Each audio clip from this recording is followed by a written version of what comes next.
hindi lang driving school ang problema nyo. Nabanggit nyo nga rin po kanina itong mga medical clinics na Opo, accredited clinics pa na nag-i-issue po ng mga med-cert nang wala ring appearance itong mga driver. opo, opo.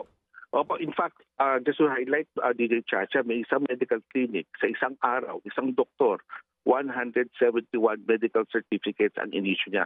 171. Ilang oras lang ba sa isang araw? 8 oras. Sabihin na natin, wag na kumain yung doktor, dire-diretso sa nagtrabaho. Ilan yun bawat oras? Siguro mga 20 policies per hour. Ibig sabihin, 3 minuto lang niya tinignan yung pasyente. Kung tinignan niya.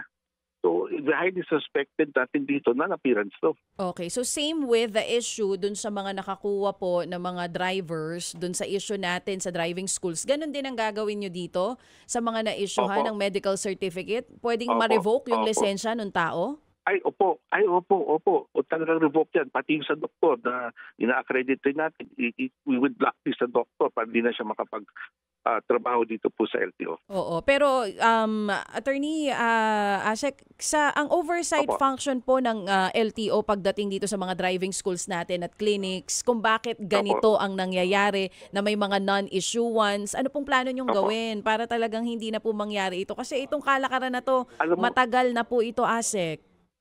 opo, opo. It's really moved to online, DJ Chacha. We have no choice. Sarami. We process around 2.5 million new licenses every year. Yung pati, kung isama natin ang renewal, we do around 600,000 a month. Mm-mm. Pati kasama na yung renewal dyan. No?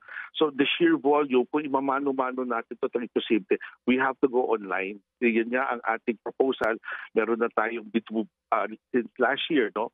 The online driver's license renewal system. So very soon, we will launch this para everything is done online already.